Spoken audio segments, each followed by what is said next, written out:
인사할까요? 네.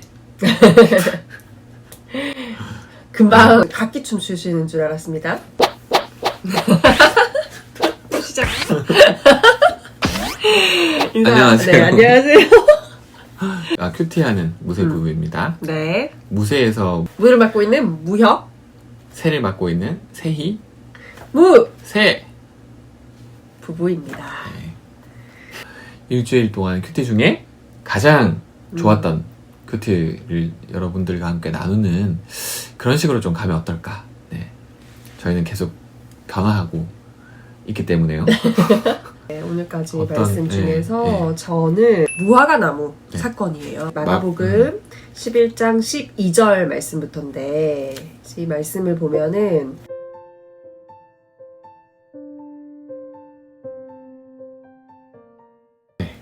왜 때가 아닌 무화과 나무를 보시고 열매가 없다고 하셨을까? 저주하는 장면까지 나오거든요. 네. 이 말씀을 읽으면서 의문이 생기더라고요. 아니 당연히 무화과의 때가 아니면 열매가 안 나는 게 당연한 거고 예수님이 이 무화과 나무의 그 열매 맺는 때를 전혀 모르고 계셨던 분이 아니셨을 텐데 네. 예수님이 차도남. 차도남. 네, 차도남이 아니시고 사실 목수의 시골 출신이셨잖아요. 그죠? 네, 당연히 그래서 아셨겠죠? 아셨을 것 같아요. 네. 예수님도 배가 고프면은 저처럼 짜증이 나시는 분이신가? 음. 아니 왜 그러셨지? 이렇게 하면서 계속 생각을 하게 됐는데 무화과의 때가 아니다라는 이 말씀은 지금 마가복음 이제 마가의 관점에서 쓴 말씀이죠. 사람은 항상 그 때가 있다고 생각하는 것 같아요. 아 내가 이제 학교를 졸업하면 취업할 때다. 또 취업을 하고 나면은 결혼할 때다. 아주 보편화되어 있는 생각들을 하게 되는데 김현 PD님이 찍으신 사진을 보면은 콘크리트를 뚫고 네.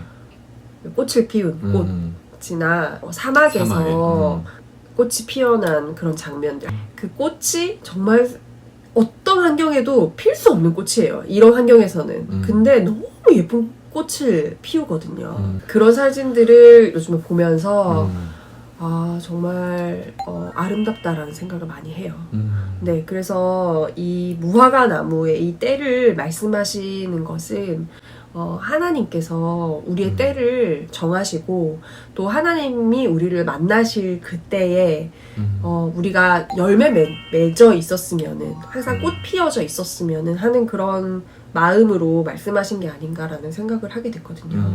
네. 네, 그래서 우리의 때는 하나님이 정해주신다. 그래서 그 때를 맞아요. 항상 준비해야 된다라는 생각을 하게 됐어요. 태어나는 건 알지만 이제 뭐 죽는 거는 순서가 그쵸. 없다고 하잖아요. 예수님이 갑자기 찾아오셨어. 우리가 다 아직 때가 아니에요 막 이렇게 할 수가 없잖아요. 예수님이 찾아오시면 바로 그때가 그 때인 거죠. 근데 그죠. 우리는 이제 영원히 살 것 같은 마음으로 이제 매일매일 살아가잖아요. 네. 그때는 이제 하나님이 아시고 그때가 언제인지 모르기 때문에 매일매일 열심히 열매 맺는 인생을 살기 위해서 노력을 하고 또 그렇게 살아야 한다는 이런 얘기인가요? 맞아요. 그래서 이 말씀 보면 마지막 절에 제자들이 이를 듣더라 라는 말이 있더라고요. 네. 그래서 예수님은 이 무화과 나무를 통해서 제자들에게 항상 준비되어 있어라. 항상 열매 맺는 삶을 살아라. 이렇게 말씀해 주시는 것 같았고 사람이 생각하는 것과 하나님이 생각하는 것이 이렇게 다르다. 라는 것을 또다시 한번 깨닫게 되는 말씀이었던 것 같습니다. 네. 네. 저도 일주일 동안 큐티를 하면서 가장 이제 많이 와닿았던 부분은 아무래도 이제 예수님이 말씀하시는 십자가, 엄밀히 따지면 예수님의 죽음과 부활이죠.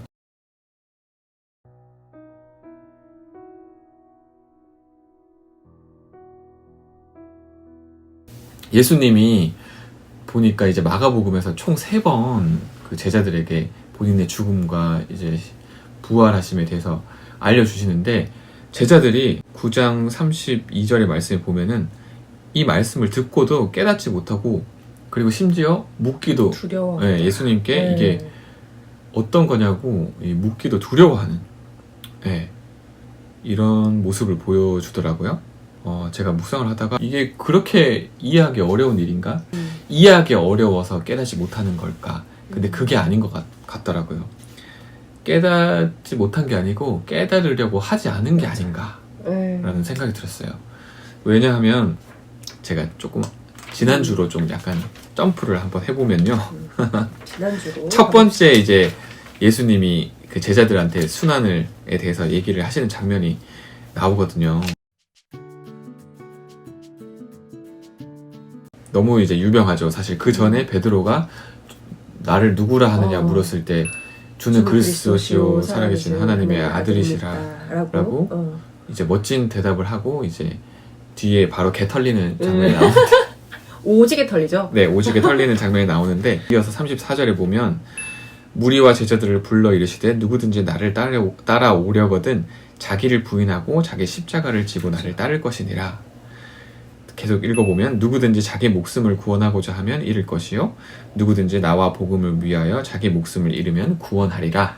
아멘. 아멘. 네, 십자가라는 이 얘기도 여기 처음 이제 얘기가 나오더라고요. 제가 이제 이거랑 연관을 해서 그 예수님의 죽음과 부활 그리고 십자가에 대해서 묵상을 해봤는데 왜 제자들이 이렇게 이해를 못했을까? 그리고 심지어 이해하려고조차도 하지 않았을까? 라고 생각해보면 이 십자가에 이유가 있다라는 생각이 들더라고요. 왜냐하면 이 십자가는 예수님의 우리를 위한 전적인 100% 희생이시잖아요. 우리는 보통 교회를 다녀도 그리고 하나님을 믿어도 우리의 삶을 지키는 적절한 수준에서 우리의 삶이 잘 지켜지고 난 다음에 어떤 마음의 여유를 가지고 남을 돕고 남을 위해서 이제 뭔가 봉사도 하고 교회에서 섬기고 하잖아요. 근데 이 예수님의 이 모습은 나를 지키는 모습이 없어요. 그러니까 내가 어떻게 되든지 나 자신에 대해서는 1도 신경 쓰지 않고 100% 남을 위해서 죽으시거든요. 그쵸. 우리를 위해서. 근데 제자들한테 이 얘기를 하니까 제자들이 이걸 좋아하겠어요. 너무 부담스러워. 그렇죠. 너무 부담스럽죠. 사실 이거 들으시면서도 이거 부담스러워 하시는 분들이 있을 거예요. 지금 끄신 분도 계십니다. 네네.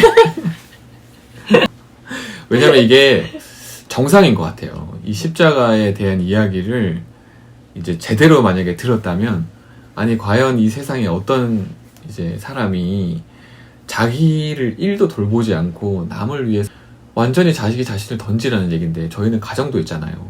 여러분들도 가정이 있으시고 자기 인생에 있는데 어떻게 그렇게 할 수 있을까? 와, 과연 이 십자가를 내가 감당할 수 있을까?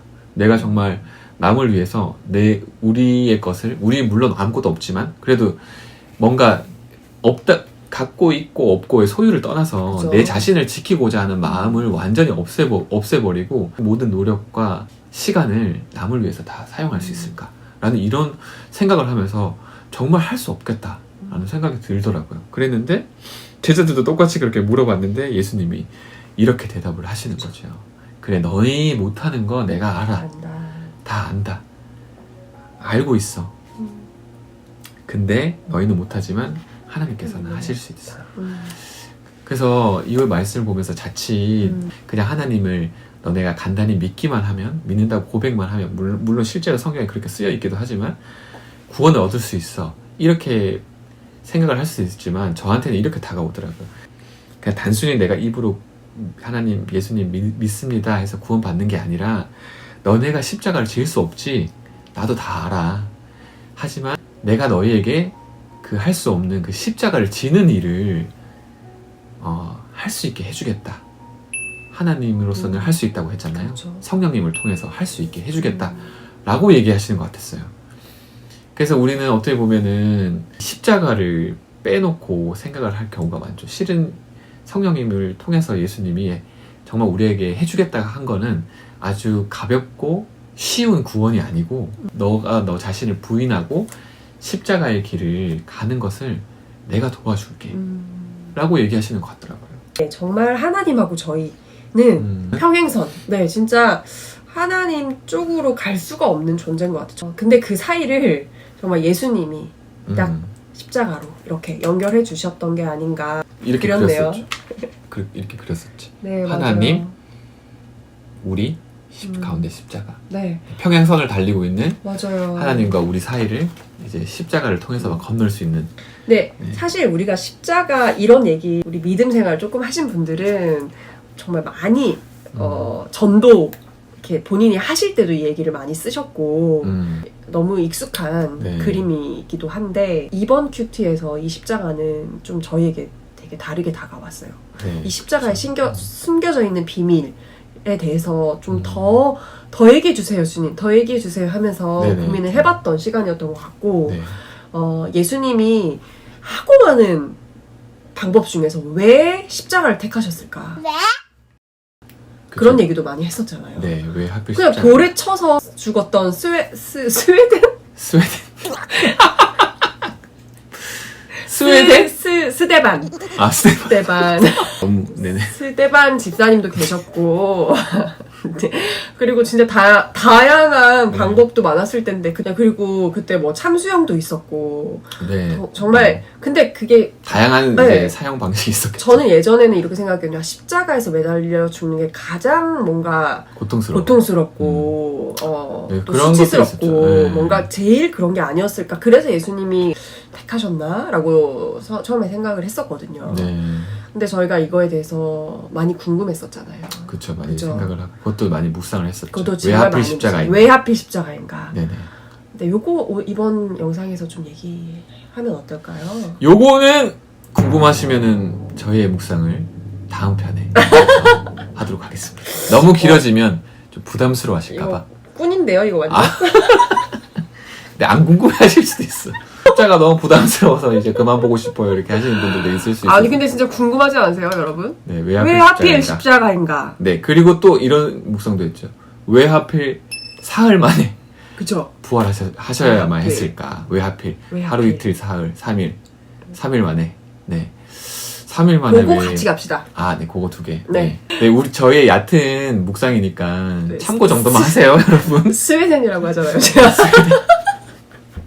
너무 가까이 가지면서 이 얼굴이 넙덕해 보이니까 이쪽을 좀 이렇게 전 넙덕하게 주는데요. 뒤로. 저희가 이렇게 좀 일주일 동안 큐티한 것들 좀 나눠봤고요. 오늘은 여기서 이제 네. 정리를 해서 마치고 네, 아까 말씀드린 대로 2탄 네, 네. 일단 왜 하필 십자가인가 그리고 왜 하필 예수님께서 그 3일 만에 부활하셨던 이유가 있을까? 라는 묵상을 저희가 좀 해봤었거든요. 그래서 네. 2탄에서는 그걸 한번 나눠보도록 하겠고요. 네. 그럼 오늘은 이만. 안녕. 안녕. 승리하세요, 모두들. 2탄에서 만나요. 왜요? 평안하소서. 아, 맞다. 해야죠. 시작. 평안하소서. 무쇠 부부였습니다. 안녕. 안녕.